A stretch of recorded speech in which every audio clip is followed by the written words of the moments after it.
The radio crackled with static as bullets whined overhead, embedding themselves in the concrete wall just inches from her face. Staff Sergeant Maria Rodriguez pressed herself against the crumbling building, her heart hammering against her ribcage. Somewhere in the chaos of voices screaming through her earpiece, she heard the words that would haunt her forever. "We've got a woman pinned down. Probably won't make it." She had trained for this moment her entire military career, but nothing could have prepared her for the cold reality of being written off by the very men she was supposed to trust with her life. The Delta Force operators who had dismissed her capabilities just hours before were now calling for immediate extraction, their voices tight with panic as enemy fire intensified around their position. But Maria Rodriguez wasn't ready to become another statistic. In her hands was a rifle that had never failed her, and in her mind was a calculation that would either save lives or end her own. What happened next would shatter every assumption about gender, capability, and courage in modern warfare, creating ripples that would be felt throughout military command structures for decades to come. This is the story of one woman's refusal to accept limitations, one shot that changed history, and the price of proving that heroism has no gender. Maria Elena Rodriguez had always been different from other girls in her small Texas border town. While her classmates spent afternoons at the mall or painting their nails, Maria was at the local shooting range with her father, a Vietnam veteran who believed that every American should know how to defend themselves and their country. By age 16, she could hit a target at 800 yards with precision that made grown men shake their heads in disbelief. Her father, Carlos Rodriguez, had served 3 tours in Vietnam and returned home with stories that both inspired and terrified his young daughter. He never sugarcoated the realities of war, but he also never told Maria that her gender should limit her aspirations. "Mija," he would say as they cleaned their rifles together on Sunday afternoons, "a bullet doesn't care who fires it, and courage doesn't live only in the hearts of men." When Maria announced her intention to join the Army after high school, her mother Rosa wept for 3 days straight. The year was 2001, just months after the September 11th attacks, and the country was gearing up for what everyone knew would be a long and bloody conflict. The idea of sending her only daughter in harm's way was almost more than Rosa could bear. "Why can't you be a nurse or a teacher?" Rosa pleaded, her hands shaking as she folded Maria's clothes. There's so many ways to serve without carrying a gun. But Maria had already made up her mind. The images of the falling towers had burned themselves into her consciousness, and she felt a calling that went deeper than personal safety or social expectations. She wanted to be on the front lines, wanted to make a difference in ways that traditional female roles wouldn't allow. Basic training at Fort Benning was a rude awakening, even for someone as physically prepared as Maria. The drill sergeants seemed to take particular pleasure in pushing the female recruits harder than their male counterparts, as if they were trying to break them before they could prove themselves. Maria's bunkmate, Jennifer Walsh from Ohio, washed out after 3 weeks, sobbing as she packed her bags, and admitted that she wasn't cut out for military life. "You're crazy if you stay," Jennifer told Maria on her last night. "They don't want us here. They're never going to accept us as equals." Maria watched her friend leave and felt a moment of doubt creep in. The physical demands were brutal, but it was the psychological warfare that really tested her resolve. Every mistake was magnified, every success minimized. When she outshot every member of her platoon during marksmanship training, Drill Sergeant Martinez actually accused her of cheating. "No way Rodriguez got that score legitimately," he announced to the entire company. "Somebody helped her, or she got lucky. Real combat isn't about getting lucky." The accusation stung more than any physical punishment could have. Maria had trained her entire life for this moment, and having her achievement questioned because of her gender felt like a betrayal of everything she believed about merit and fairness. That night, she called her father from the payphone outside the barracks. "I don't think I can do this, Papa," she whispered into the receiver, afraid that other recruits might overhear. "They don't believe in me."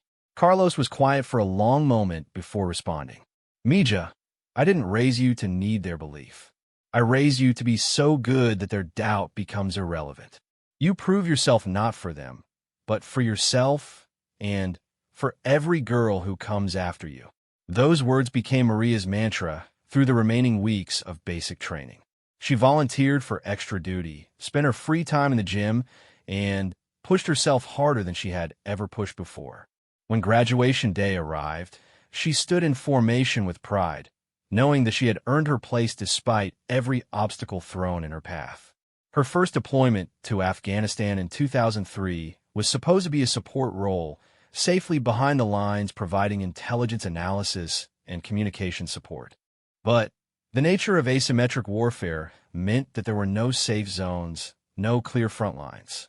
Maria's base came under attack regularly, and she quickly proved that her skills extended far beyond the traditional support roles assigned to female soldiers. During one particularly intense attack, Maria's quick thinking and accurate return fire helped repel a coordinated assault on their forward operating base. She spotted 3 insurgents attempting to flank their position and eliminated the threat with precision shots that saved the lives of at least a dozen soldiers. Her commanding officer, Lieutenant Colonel James Patterson, put her in for a commendation, but the recommendation was quietly downgraded by higher command. "Apparently, they don't think support personnel deserve Bronze Stars," Patterson explained to Maria privately. "But I want you to know that you earned it, regardless of what the paperwork says." It was Maria's first real taste of institutional bias, but it wouldn't be her last. As she proved herself again and again in combat situations, she began to notice a pattern. Male soldiers who performed similar actions received recognition and advancement opportunities, while her achievements were either overlooked or attributed to luck rather than skill. The breaking point came during her second tour when she applied for Special Forces training. Maria had exceeded every physical and mental requirement, had combat experience that many of her male peers lacked, and had recommendations from multiple commanding officers. But her application was rejected without explanation. "They're not ready for women in Special Forces," her mentor, Master Sergeant Tony Williams, explained over coffee one afternoon. "It's not about your qualifications, Rodriguez. It's about politics and tradition and a whole lot of bullshit that has nothing to do with your ability to do the job." Maria felt her dreams crashing down around her. Special Forces had been her goal since joining the Army, the ultimate validation that she belonged among the military's elite warriors. To be denied based on gender rather than merit felt like a betrayal of everything she had sacrificed for. But Williams had more to say. "There's another opportunity coming up," he continued, lowering his voice. "Joint operation with Delta Force. They need someone with your specific skill set for intelligence gathering and long-range reconnaissance. It's not official Special Forces, but it's as close as you're going to get right now." The mission briefing took place in a secure facility outside Kabul. Maria found herself in a room with 12 Delta Force operators, all of whom looked at her with expressions ranging from skepticism to outright hostility. The mission commander, Colonel Brad Stevens, introduced her as support personnel despite her combat record and specialized training. "Rodriguez will be handling communications and intelligence analysis from a secure position," Stevens announced. "Under no circumstances is she to engage in direct combat operations." One of the Delta operators, a massive man named Jake Morrison, actually laughed out loud. "So we're babysitting now? What's next? Bringing along the unit mascot." The room erupted in chuckles and knowing looks between the special operations soldiers. Maria felt her face burn with embarrassment and anger, but she kept her mouth shut and her expression neutral. She had learned that responding to such provocations only made things worse. After the briefing, she overheard Morrison talking to his teammate outside the building. "I give her 2 days before she's crying to go home," he said. "These support girls always crack under pressure. We'll probably end up having to rescue her before this is over." His words cut deeper than Maria expected. Not because she believed them, but because she realized that no amount of training or proven performance would change the minds of men who had already decided what she was capable of based solely on her gender. She was walking into a mission where half the team saw her as a liability rather than an asset.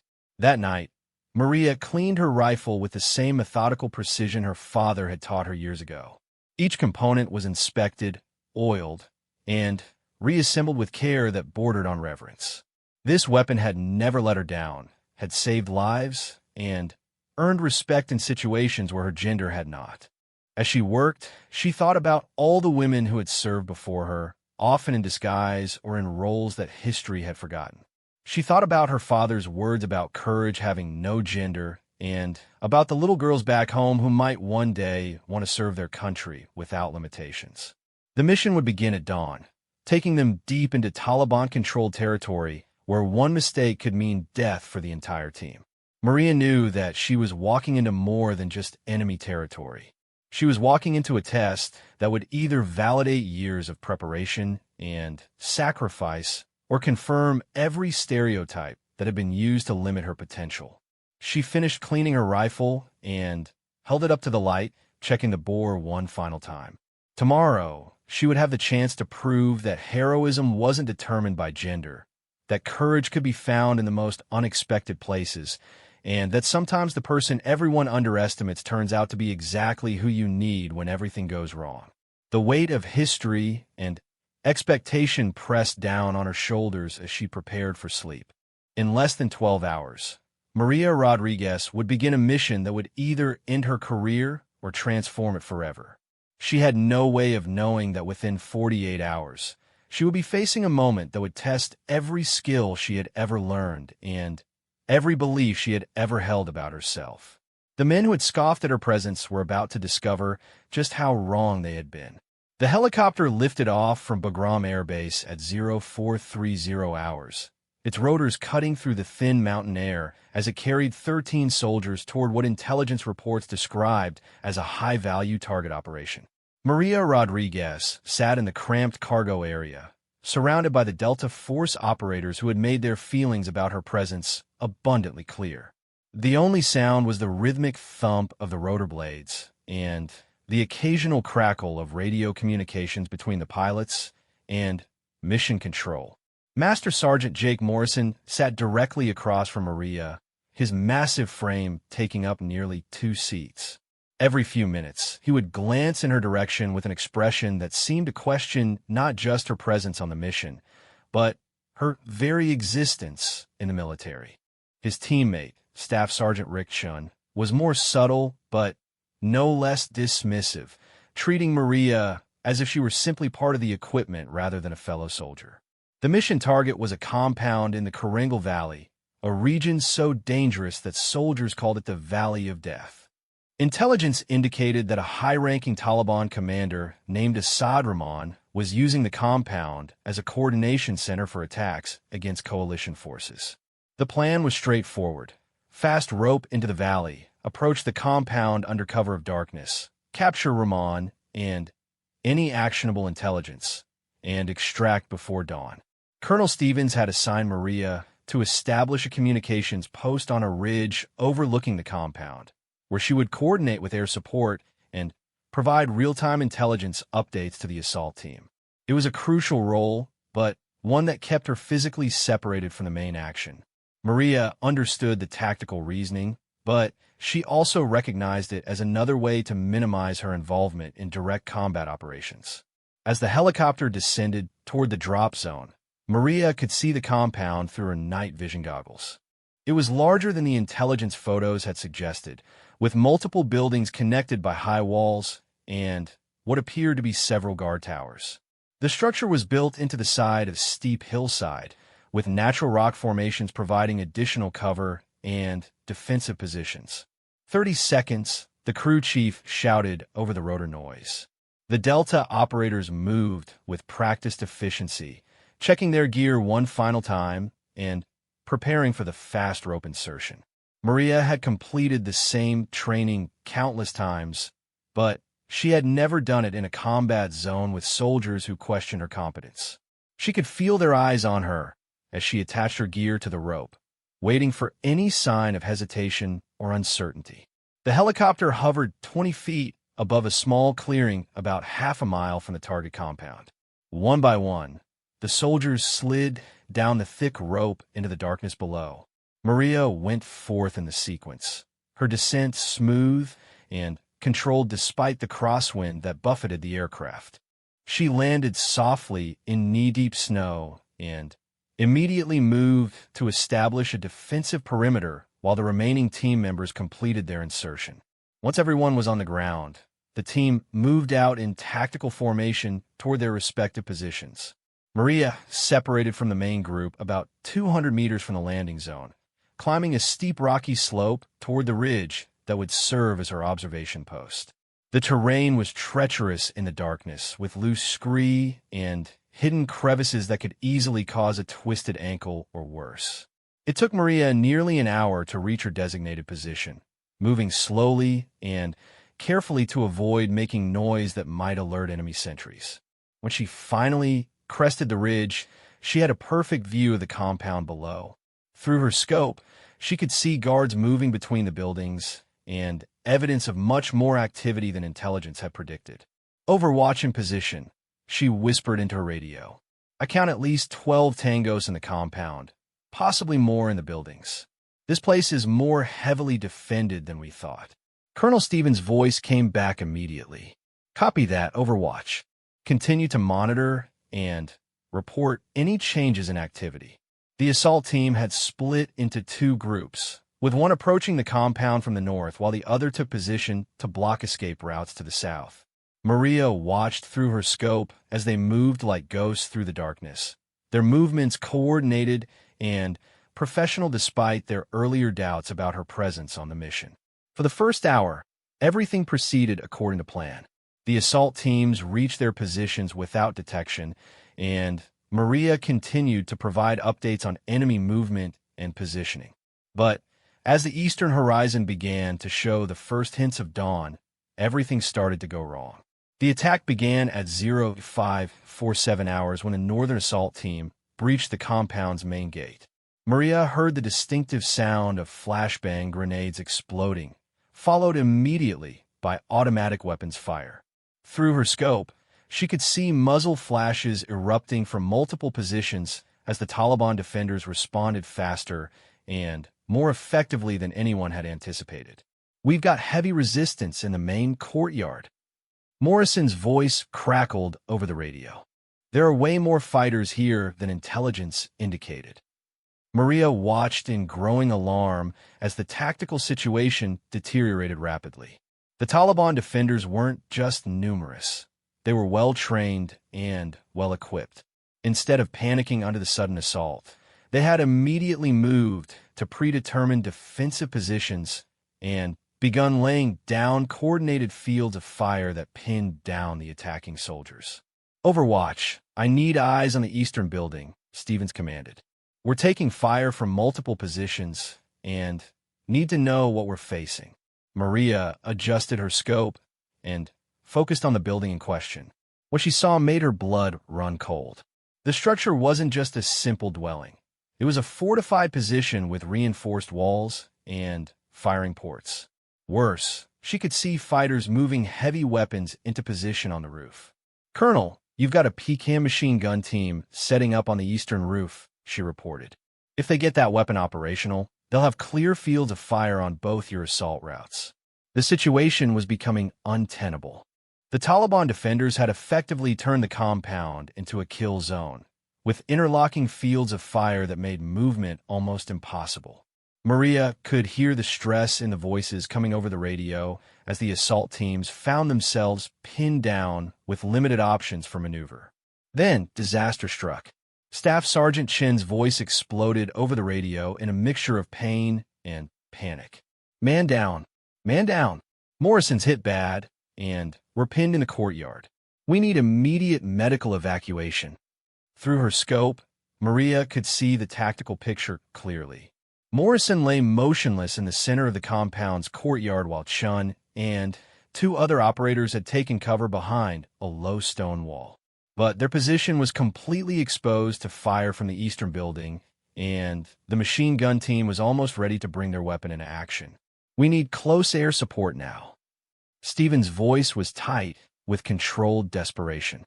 "Danger close, eastern building, heavy weapons position."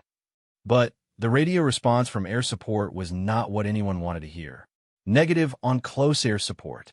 Weather's closing in fast, and we have zero visibility for air operations. You're on your own down there." Maria felt her stomach drop as she realized the full scope of the disaster unfolding below. The assault team was trapped in a kill zone with no air support, limited ammunition, and a severely wounded team member who needed immediate medical attention. The machine gun team on the roof would be operational within minutes, turning an already desperate situation into a massacre. She adjusted her scope to scan for alternative escape routes, but the compound's position on the hillside limited options severely. The only viable exit was back through the main gate, which was now covered by multiple firing positions. The Taliban defenders had done exactly what they were supposed to do. They had turned the hunters into the hunted. "Overwatch, what do you see?" Stephen's voice cut through the static. "We need options, and we need them now." Maria studied the tactical situation through her scope, running calculations in her head about distances, angles, and probabilities. The machine gun position on the eastern roof was approximately 800 meters from her position, a long shot, but not an impossible one. The problem was that engaging the target would immediately reveal her position to every fighter in the compound, making her a priority target for elimination. But as she watched the machine gun team finish setting up their weapon and began traversing it toward the pinned-down soldiers, in less than 30 seconds, they would open fire, and the men trapped in the courtyard would be torn apart by sustained heavy weapons fire. Maria had trained for this exact scenario countless times on the range with her father and during advanced marksmanship courses in the Army. She knew she could make the shot. What she didn't know was whether she would live long enough to matter after she took it. The radio crackled with increasingly desperate communications as the tactical situation continued to deteriorate. Chan was trying to apply first aid to Morrison while under fire, and the other team members were running low on ammunition after the sustained firefight. In less than 60 seconds, the machine gun would open fire and the mission would end in disaster. Maria chambered around and settled into her firing position, feeling the familiar weight of the rifle against her shoulder. Through the scope, she could see the machine gunner making final adjustments to his weapon while his assistant fed the ammunition belt into the receiver. These men were about to kill her teammates, and she was the only person in position to stop them. Her father's words echoed in her mind. "A bullet doesn't care who fires it, and courage doesn't live only in the hearts of men." Time seemed to slow as Maria controlled her breathing and found a natural respiratory pause that would give her the steadiest shooting platform. The crosshairs settled on the machine gunner's center mass as she began the slow, steady trigger squeeze that would either save lives or end her own.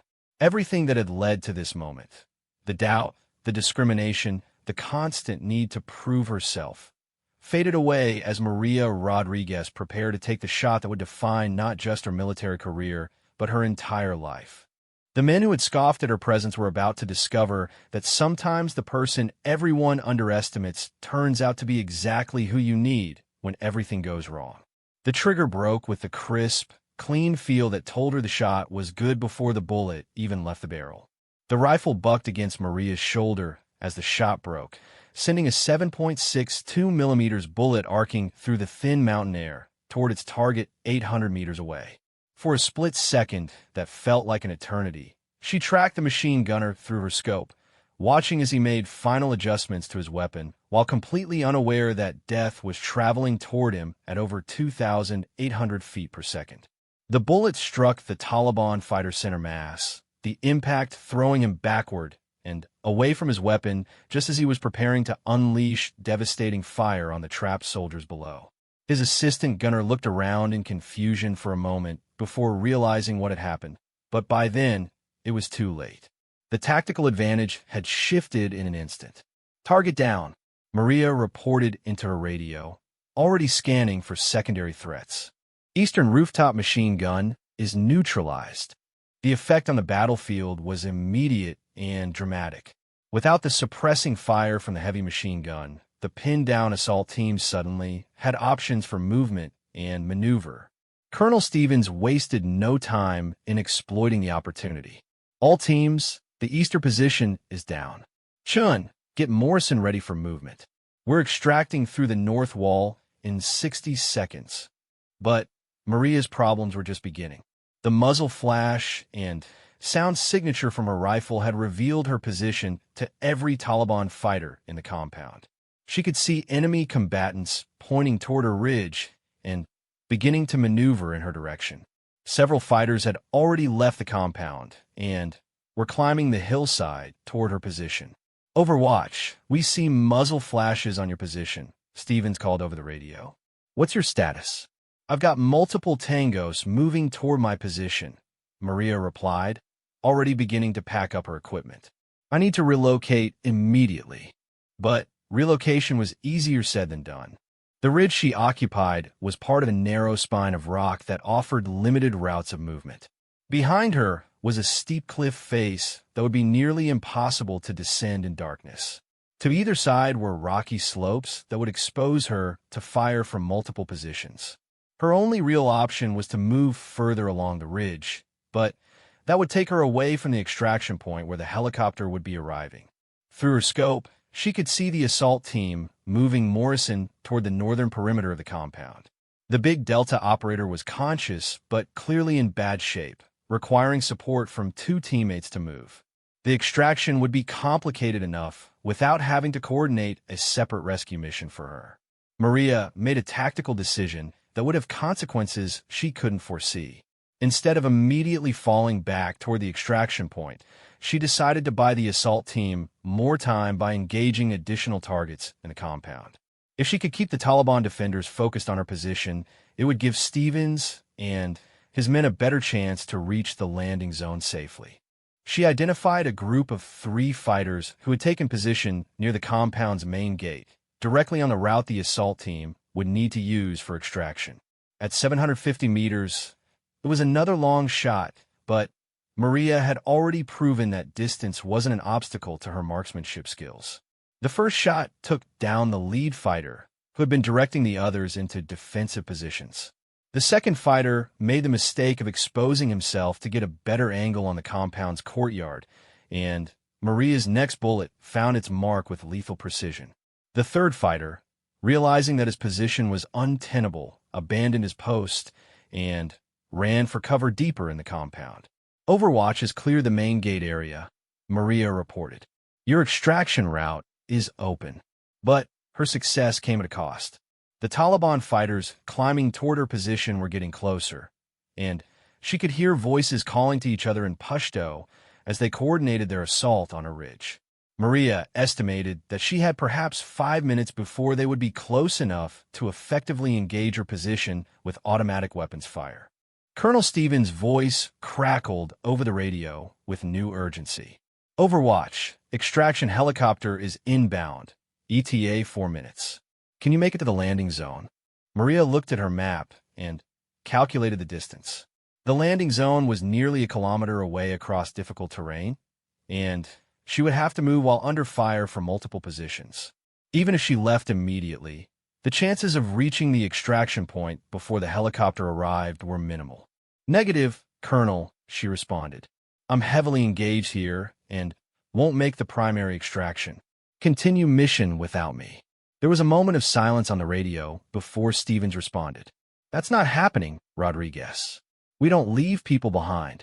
"Sir, Morrison needs immediate medical attention, and the helicopter can't wait," Maria insisted. "I can evade and extract on a later flight." But even as she said it, Maria knew the reality was more complex. The Taliban fighters were systematically searching the ridge, and it would only be a matter of time before they found her.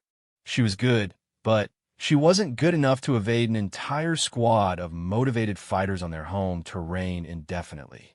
Jake Morrison's voice suddenly came over the radio, weak but determined. "Rodriguez, this is Morrison. You saved my life down there. I'm not leaving you behind to die alone on that ridge."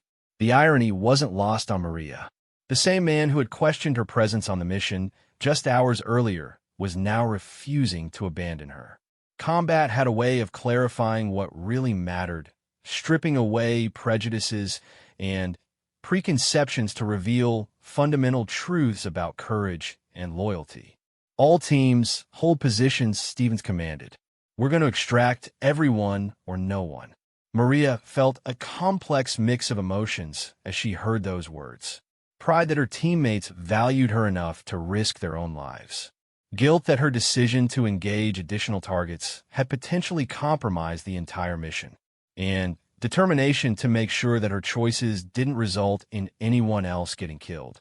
She could see the Taliban fighters getting closer, moving in a coordinated sweep pattern that would eventually pin her against the cliff face behind her position. There were at least 6 of them, all armed with automatic weapons, and showing the kind of tactical discipline that suggested military training. These weren't amateur insurgents. They were experienced fighters who knew exactly what they were doing. The first shots began impacting around her position as the Taliban fighters got within effective range. Bullets sparked off the rocks near her head and sent stone fragments flying in all directions. Maria kept as low as possible while scanning for targets, knowing that she had to thin out their numbers before they could coordinate a final assault on her position. She identified the enemy leader, a tall fighter who was directing the others' movements with hand signals. At 400 meters, he was well within the effective range of her rifle. Maria lined up the shot carefully, knowing that eliminating the leader might disrupt their coordination enough to buy her additional time. The shot was perfect, dropping the Taliban leader immediately and causing the other fighters to take cover as they reassessed their tactical situation. But Maria's muzzle flash had also revealed her exact position, and return fire began impacting all around her hiding place with increasing accuracy. "Overwatch, I can see your position," Chen's voice came over the radio. "We're going to lay down suppressing fire to give you a chance to move." "Negative," Maria responded immediately. "You'll just draw fire away from your own extraction route. Stay focused on getting Morrison to medical care." But the decision was taken out of her hands. The distinctive sound of M4 carbines opening fire echoed across the valley as the assault team began engaging targets in the compound. Their intervention drew immediate return fire from the remaining Taliban defenders, creating enough confusion and chaos to give Maria a brief window of opportunity. She used the distraction to reposition to a better fighting position about 50 meters along the ridge. The new location offered better cover and a clearer field of fire back toward the compound, but it also put her further away from any possible extraction route. She was committed now to fighting her way out or dying in the attempt. The Taliban fighters pursuing her had regrouped after losing their leader and were advancing more cautiously. Maria could see them moving from cover to cover, clearly trying to get close enough to overwhelm her position with sheer firepower. She had perhaps a dozen rounds left in her rifle, plus the ammunition in her sidearm. Against 6 motivated fighters with automatic weapons, the odds were not in her favor. That's when she heard the distinctive sound of helicopter rotors approaching from the east. But instead of the single extraction aircraft they had been expecting, there were now 2 helicopters inbound. The second aircraft was an Apache gunship, its weapons systems already trained on the compound below. "All teams, be advised we have close air support inbound," Stevens announced over the radio. "Danger close missions authorized for anyone who needs it." The Apache pilot's voice came over the tactical frequency with professional calm. "Ground teams, this is Reaper 6. We have eyes on multiple targets around Overwatch's position. Requesting permission to engage." Maria felt a surge of hope as she realized that the situation had dramatically changed in her favor. But the Apache couldn't engage the fighters on a ridge without risking her safety, and the Taliban combatants were smart enough to use her presence as a shield against air attack. "Reaper 6, Overwatch here," Maria transmitted. "I can mark targets with tracer rounds if you can engage the compound positions. But you need to stay clear of my immediate area. I've hostiles within 50 meters of my position. Copy that, Overwatch. Paint your targets, and we'll light them up. Maria loaded her last tracer round and carefully selected a target in the compound where Taliban fighters were still engaging the assault team. The tracer round streaked through the darkness like a bright red arrow, clearly marking the position for the Apache's targeting systems. The response was immediate and devastating. A burst of 30mm cannon fire from the Apache turned the targeted position into rubble and dust, eliminating the threat in a matter of seconds. The psychological effect on the remaining Taliban fighters was dramatic. Several immediately broke cover and began fleeing the compound, abandoning their defensive positions. But the fighters on Maria's ridge weren't giving up so easily. They had begun their final assault, moving in a coordinated rush that was designed to overwhelm her position through sheer aggression. Maria could see them advancing between the rocks, their automatic weapons ready to pour fire into her location. She had 4 rounds left in her rifle and 6 in her sidearm. 10 bullets to stop 6 fighters who were determined to kill her. The mathematics were not encouraging, but Maria had learned long ago that mathematics didn't always determine the outcome of a firefight. Training, determination, and a little bit of luck could sometimes overcome numerical disadvantages. The first Taliban fighter appeared between 2 boulders about 30 meters from her position. Maria's shot took him center mass, dropping him immediately. The second fighter tried to use his teammate's position for cover, but Maria anticipated the movement and was ready when he exposed himself. Another shot, another target down, but the remaining 4 fighters had learned from their teammates' mistakes. Instead of advancing individually, they coordinated their assault to arrive at Maria's position simultaneously from multiple directions. She managed to drop 1 more with her last rifle round, but the others were too close for effective engagement with her sidearm. Maria drew her pistol and prepared for close-quarters combat, knowing that her survival now depended on skills that had nothing to do with long-range marksmanship. The Taliban fighters were shouting to each other as they closed in on her position, their voices filled with the confidence of fighters who believed they had cornered their prey. That's when Jake Morrison's voice boomed across the valley, amplified by a loudspeaker system in one of the helicopters. His words were in heavily accented Pashto, but the meaning was clear to everyone who heard them. The woman with the rifle sends her regards.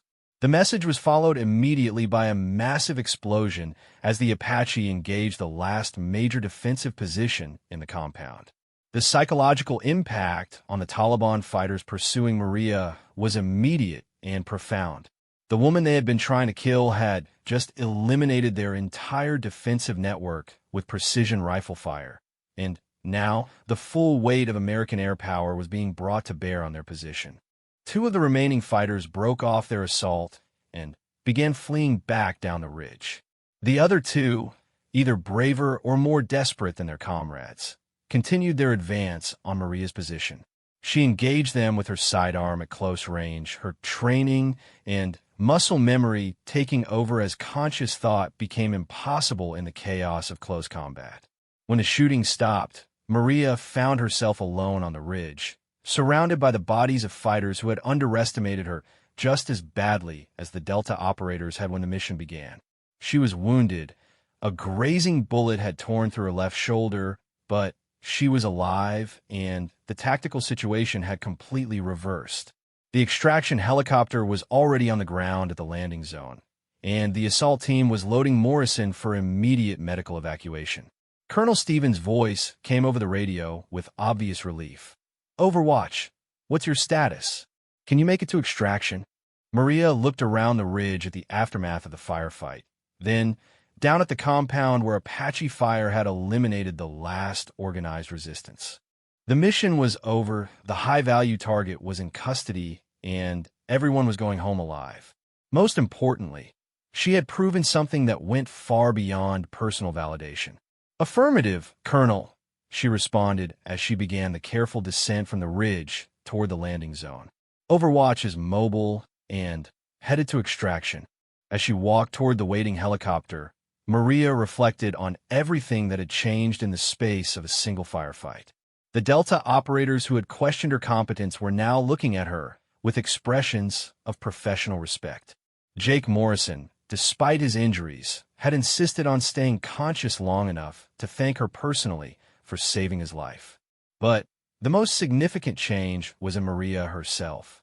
She no longer felt the need to prove that she belonged in combat operations.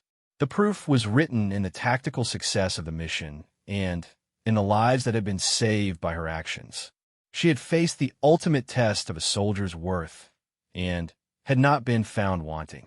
Colonel Stevens met her at the helicopter landing zone, his expression serious but respectful.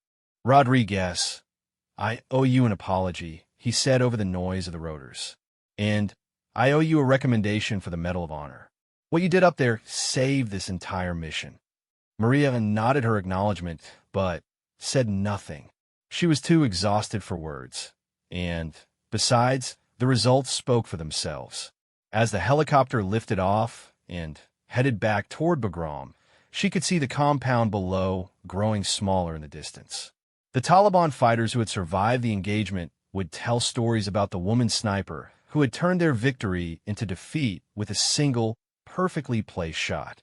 Those stories would spread throughout the region, growing in the telling until Maria Rodriguez became something of a legend among both Allied and enemy forces. But more importantly, her actions that day would help open doors for other women who wanted to serve in combat roles, proving that courage and competence had nothing to do with gender. Years later, when people asked Maria about that day in the Karengal Valley, she would always give credit to her training, her teammates, and her father's teachings about courage having no gender. But those who served with her knew the truth. Maria Rodriguez had made history not because she was a woman in a man's world, but because she was a warrior who refused to accept anything less than excellence from herself. The shot that changed everything wasn't just the bullet that neutralized the machine gun position. It was the moment when a young woman from Texas proved that heroism comes in many forms, and that sometimes the person everyone underestimates turns out to be exactly the hero everyone needs.